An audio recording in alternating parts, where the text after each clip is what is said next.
and welcome to the Cynthia Nyamai Show. Now, a lot of times people say it's difficult to educate the youth, but today we have a young lady who has been able to educate the youth in an interesting way, with a sense of humor sometimes, on serious matters such as elections, voting, civic education, and democracy. Coming up shortly.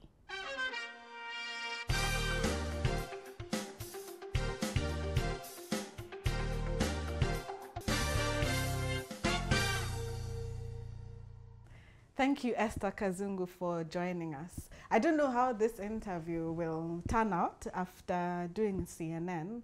Now you're doing... I'll try and ask more local questions. I know now you're used to international standards.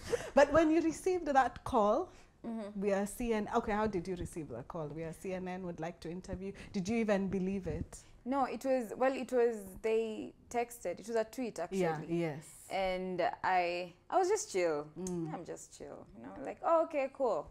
We'll do this thing. Tell me when. You're used to these things.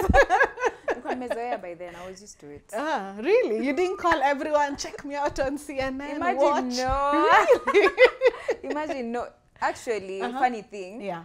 I usually fear sharing interviews, like telling people, I'll be here. Yes. I used to fear. I don't know if I've changed, but I used to fear. Really? So I used to tell people on the day, like, it's like some hours. Yeah. Like, okay, guys, by the way, I'm going here. Yeah. You guys can check it out. Because I felt like maybe they'd cancel, they might cancel, or it come easier.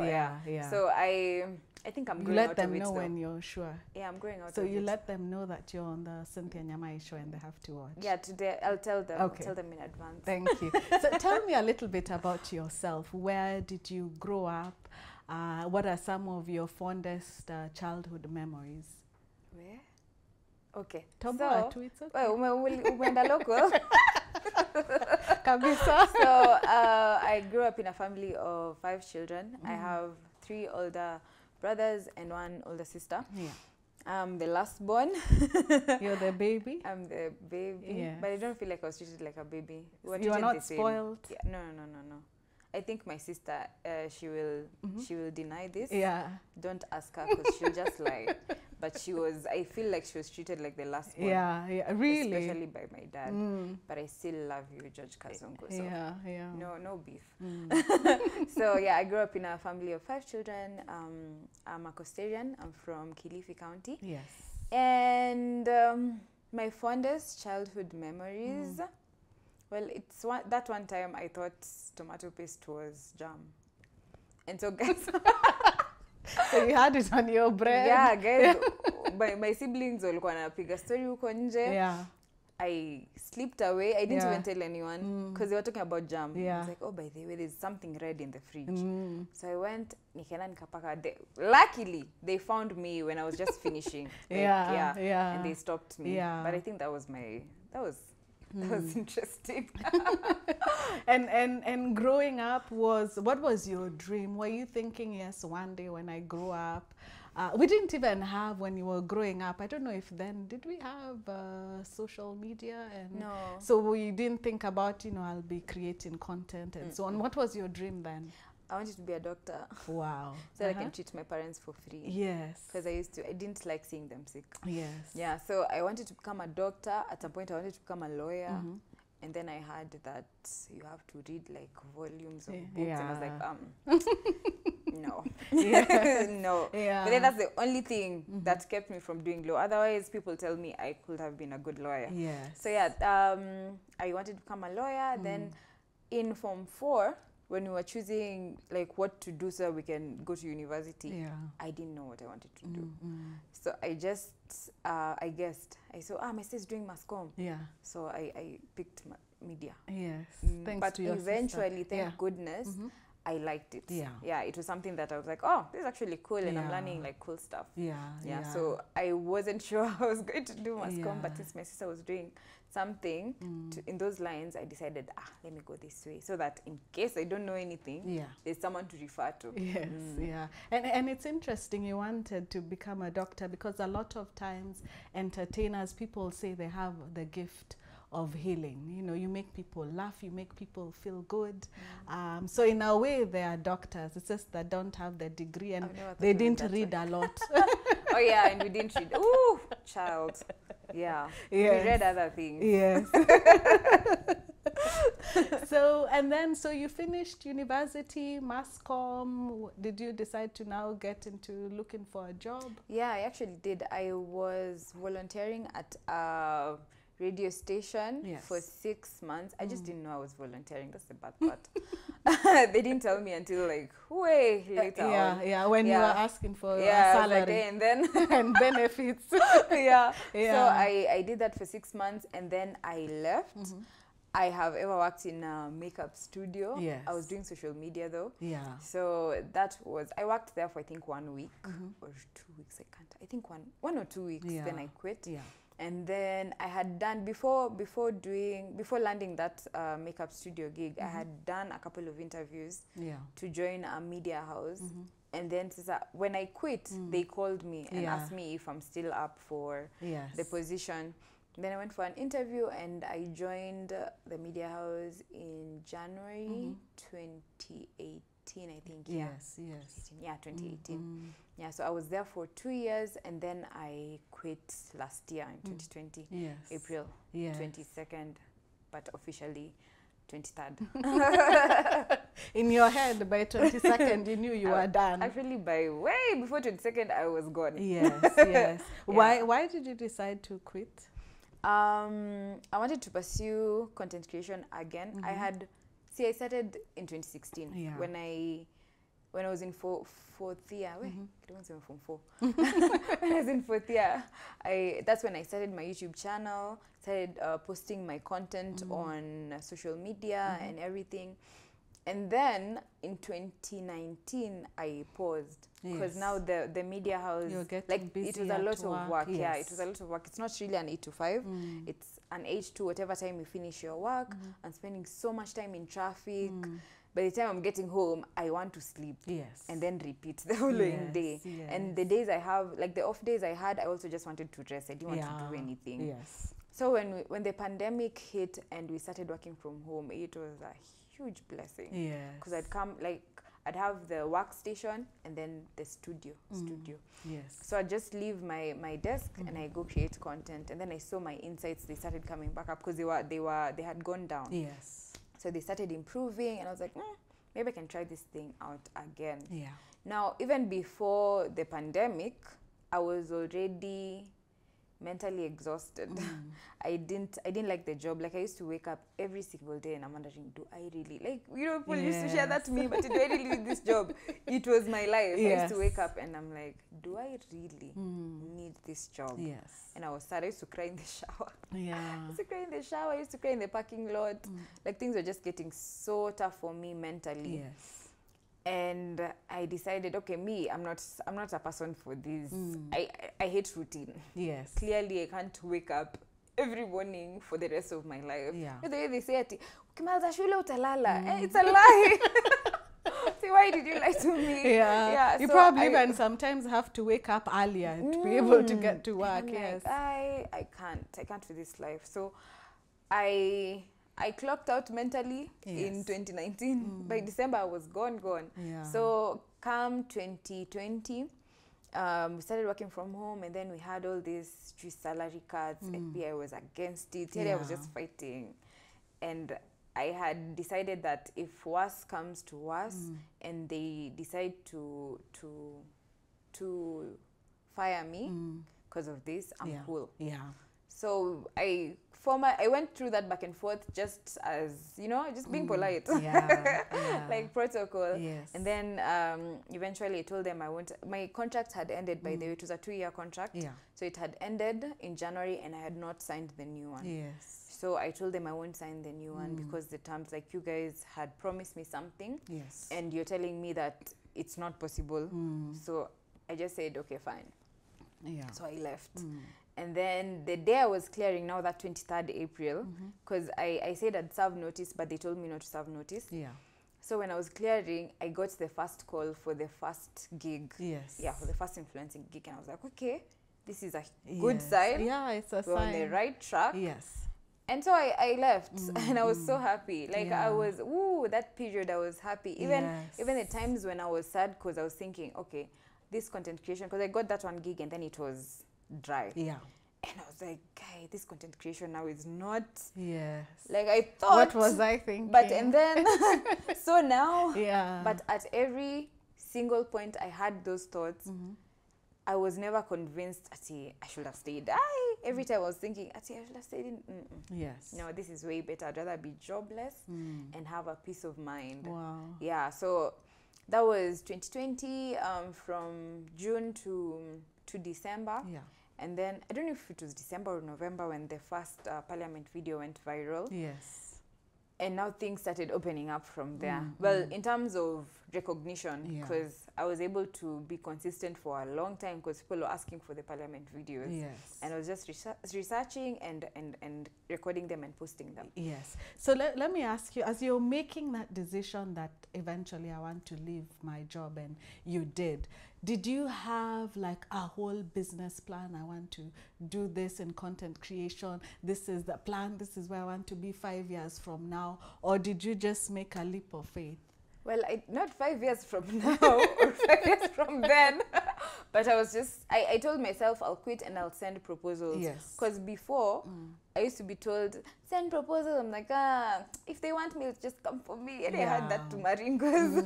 So I decided if I'm leaving, I'll get out of my comfort zone and send out proposals. Even if, you know, I was reading like Joanna Kinuthia's story, and she was saying the way she sent out so many proposals, but so few come back. Like so she can send out like 100 and then only 10 reply, and then she gets only 3. You get. Yes. So that's, I didn't want that, but I had to. Yeah. And that was my only strategy by the way, and consistency. Yes. I said I'd be consistent. I'd find a way to post on most of the platforms I can. So I was consistent on YouTube. TikTok hadn't picked up yet. Yes. But when it started picking up, I also started doing like recording TikToks, though I had not found that Parliament videos niche. Yeah. So I didn't have a plan per se, like a huge big picture plan. Yeah. But I knew what I was going to do, like at least 2 things, which is sending proposals and being consistent. Yeah. We are going to take a short break, but when we come back, I want to get a little bit into content creation and politics. You mentioned the Parliament video, and that's when I even noticed you and fell in love with you and started stalking you. That and more coming shortly after the break. Welcome back to the CN Show. We are so glad that you're still here with us. We're talking to Esther Kazungu, and she took a leap of faith and decided to get into content creation and leaving her job. And you just mentioned about the Parliament video that I saw in almost every WhatsApp group. How did that change your career? There are certain things that sometimes you can tell this is where my career really changed. How did it change yours? Well, for one, it got me all the gigs I've gotten for 2021. Yes. Yeah, because before then, I used to create content, like I said, like I started in 2016. Yes. And all that time, it was just maybe 1 gig here, there.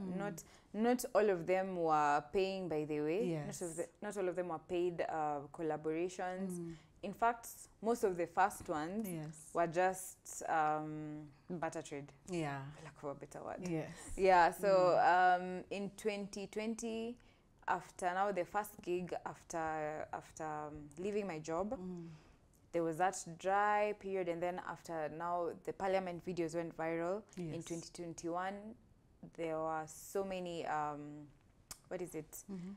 brands, brands approaching me for collaborations and whatnot. Yes. Yeah, so that's, I can say that the time the Parliament videos went viral, that's when the gates opened. Yes, yes. Yeah. And why the South African Parliament? Because I have been watching South African Parliament since Kitambo. Yes.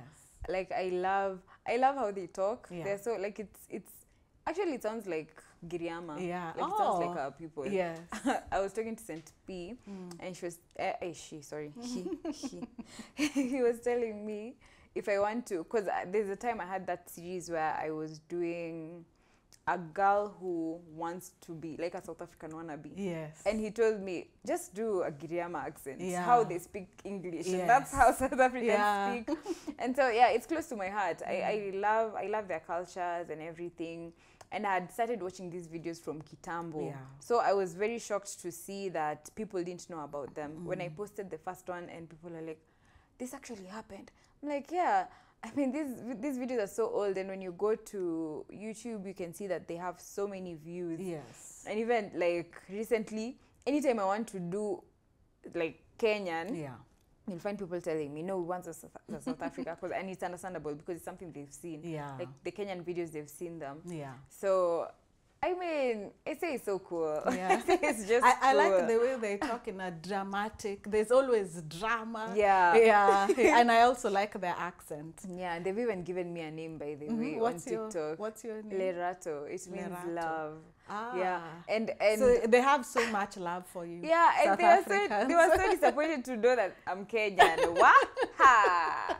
They were very disappointed the other day when I posted a civic education video, and I titled when I titled the Citizen. Yeah. I wrote Kenyan citizens going to the ballot. But and then they're full of love, by the way. That's the other reason I love them. Yes. They are so supportive, very, very supportive. Even now that they know I'm Kenyan, they are still supportive. Yeah. And it's beautiful to see. Yes. Yeah. Has anyone from South Africa reached out for an interview, or now that you have a fan base there? No. Yeah.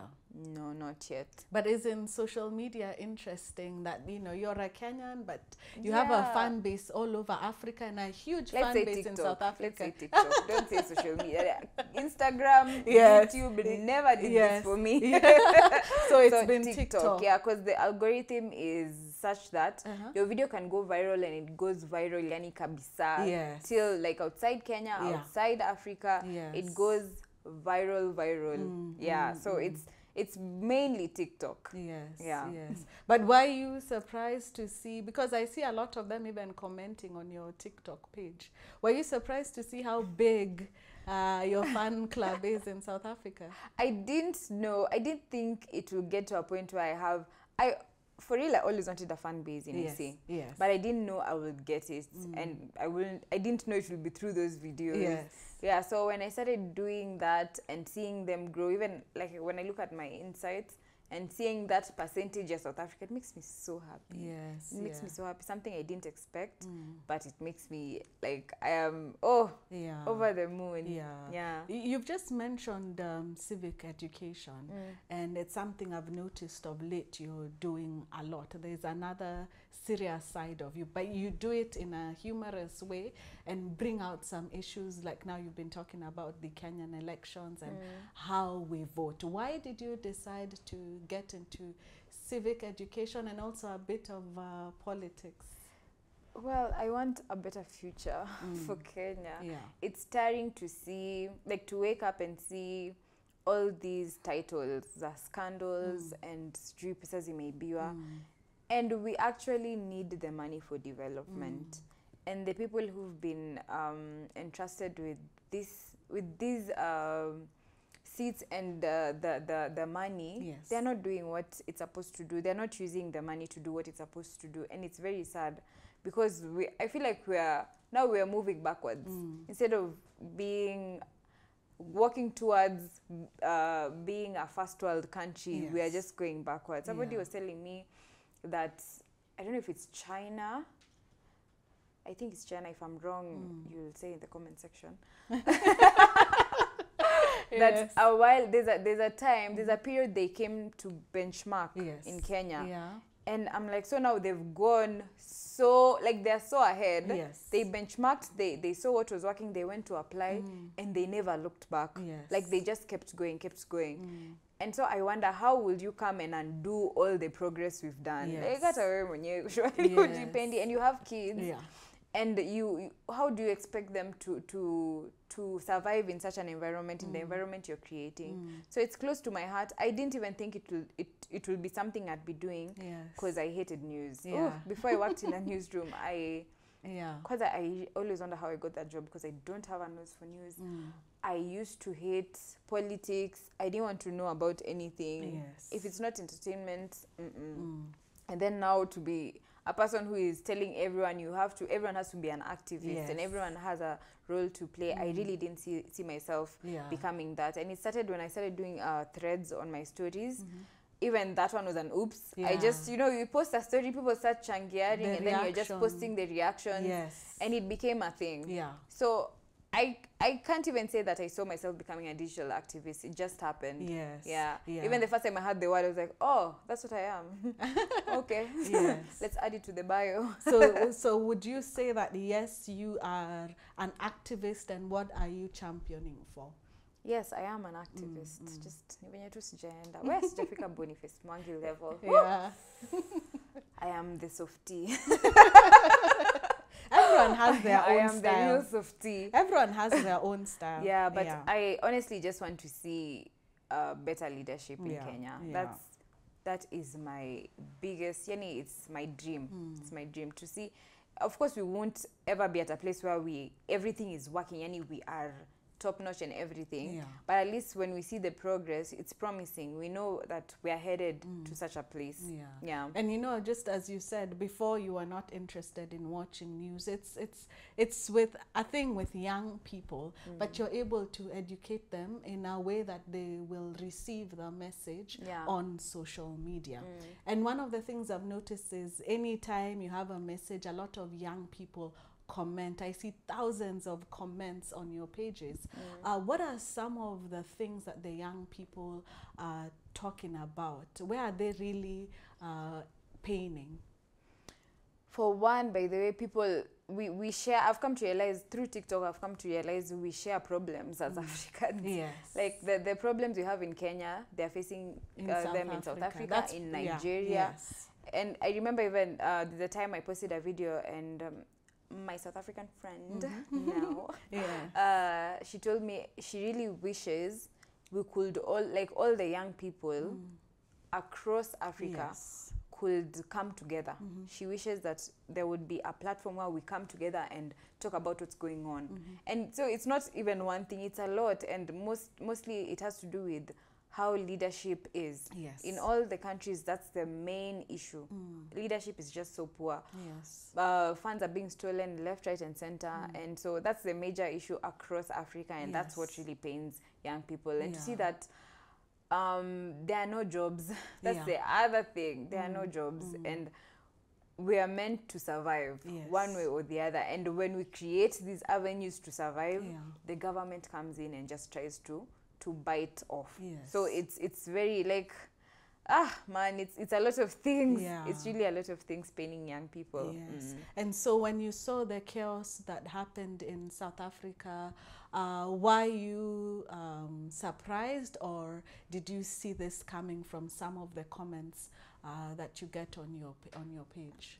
To see it coming, not necessarily, but then again, I'm not surprised. Because she does huko too. It's the same, to be honest. Even if something were to happen here, it will be the same thing. I was just surprised because I honestly thought South Africa is ahead of us. In terms of development and everything. But somebody was actually educating me and telling me we might be ahead of them. And I really wish we could, like, the whole of Africa could be at one point, like Tukotu at the same, we're at par. So you're even now a Pan-Africanist. Are we going to see that platform that someone suggested on your page where all the young people are going to come together? Are you going to push for that platform? Okay, now that you've asked, pressure. I wasn't thinking about it until now, but yeah, I think I'll call my friend up. We discuss it, because it's something that needs to be done.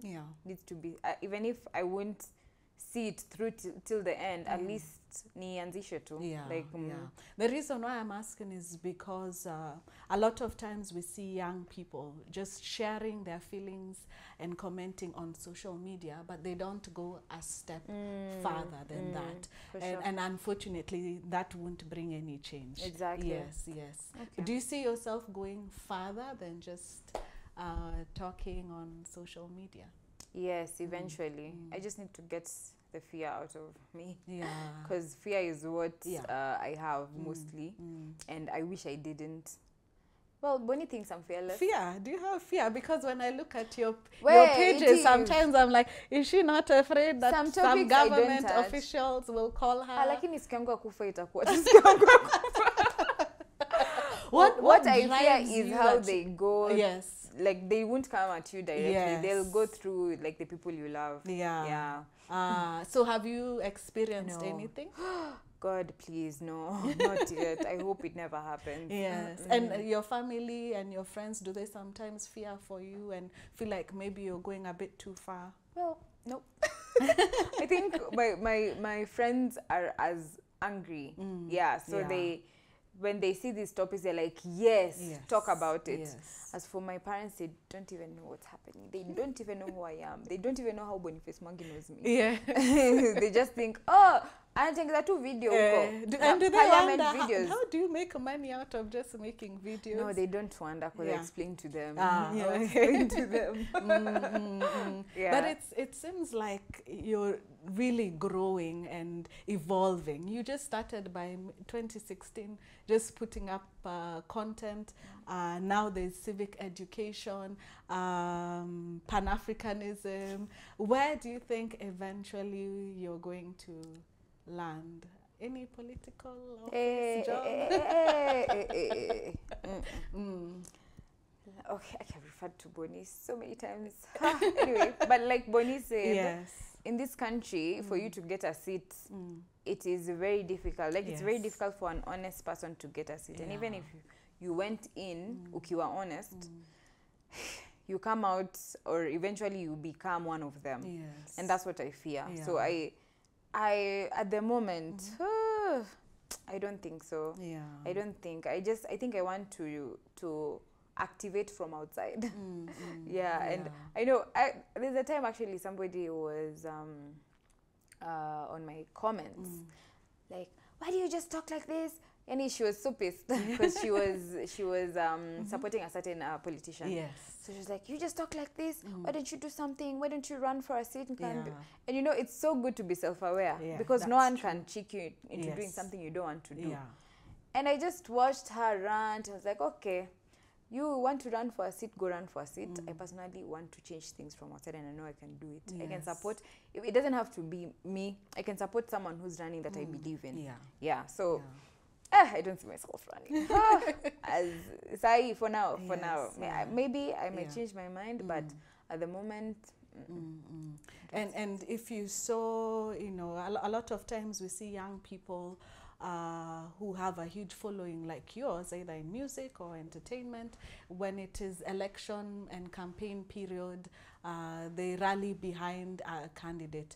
Is it something that you would consider? If it's a candidate I truly believe in, of course. But I don't think I'd be the type of influencer or influencer, to tell people vote for this person by force. I'd tell them to research, because that's actually what my civic education is about. Do your research very, very thoroughly so that you make an informed decision. Don't just choose a candidate because I as Esther Kazungu, I'm choosing to run with them, or because you like me that much, or you're trying to, I wouldn't even know who you voted for in the long run. But do your research and make an informed decision. I think that's the most important thing when it comes to everything, leadership and you know, development. We are getting into an election year. It's just a few months away. One of the major challenges that we have in Kenya is that the youth don't vote. Is it something that you're going to educate the youth that about voting, importance of voting? Yeah, well, I feel like I do it. Oh wait, but I've never actively told people like choosing not to vote is actually also making a decision. Yes, And it is. votes. Yes. But yeah, that's something it's actually something I was meant to be doing. What? It's an assignment. Yeah, it's something I was supposed. I will definitely be doing actively. Yeah. What are some of the gigs that you get? You've mentioned about being an influencer. What are some of the other opportunities that are there for content creators? Well, currently for me, I think this is just, it only applies to me. So your experience. Yeah. You see, now I took this journey for civic education, and I really wouldn't like someone to come in because I told them a TA. Yeah. But I applied for program, and I got shortlisted. Yeah. And now I'm an influencer for change. Yes. And so they allow us to send proposals of projects we'd like to run, and then they help fund them. So I'm currently being funded for one. Yeah. And so that's another opportunity I have, apart from now the other brand gigs that I get. Yes. Yeah, but opportunities are endless. I mean, they're very endless. Yeah. But I see also sometimes people are tempted to, especially for women, they're tempted to have more content on stuff to do with beauty, show off even a little bit of their flesh and stuff, because it does get you a bigger following. Have you received that pressure, and is it something that you would also consider? No. The pressure, of course, it's there, but I've never followed. Even scandals. I see people getting into scandals so that and they creating just get them. Then you have to wake up and write a whole script. Yeah. Anyway, I've never been attracted to that because I know for a fact I can't maintain it. Yeah. So sometimes I sit down and I feel bad that my following it's not growing. I'm not blowing up at issue because I'm not doing that type of content.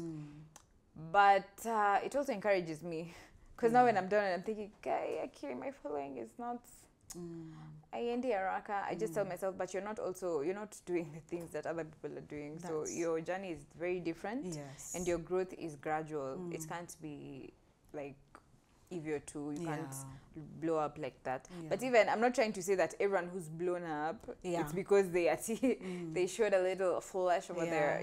No. It's just people's journeys are different, and I understand that mine is different. And if God has said mine is gradual growth, then so be it. Yes. And have you now discovered that, yes, I was into creating content, but now there is a business side to it. You mentioned going out and making presentations and pitching and so on. Has it now completely turned into a business? Not really. Yeah. Not yet. Yeah, but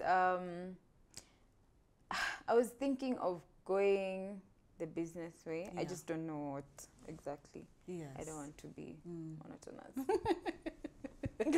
So what would you advise young people who want to get into content creation and they can feel this is my calling? First of all, I hope that their motivation is like in the right things. It's not, I want to get into content creation because I've seen that this is what people are doing now, or this is what will get me money. Because in the first few years, it can be years, it can be months, there's no really knowing, because people's paths are so different. The people who took 7 years to blow up and the people who took 2 weeks. So paths are so different. So they need to go in with the right mindset, and they should never stop. This is something I always say, they should never stop. They can slow down, they can take a break, but they should never stop completely. Yes. Thank you so much, Esther Kazungu, for joining us today. And I hope you'll tell people to watch this interview. I will. I'll send you the details. I will. It was such a pleasure hosting you.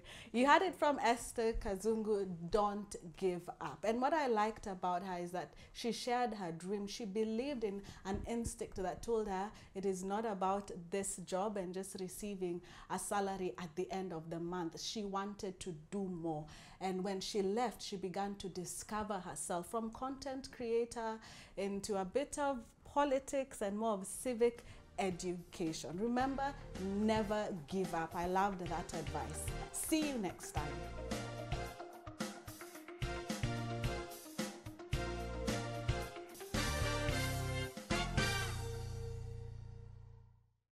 Thank you for watching the Cynthia Nyamai Show. Now, remember to like, share, and subscribe. And you could also leave a comment. We want to hear from you.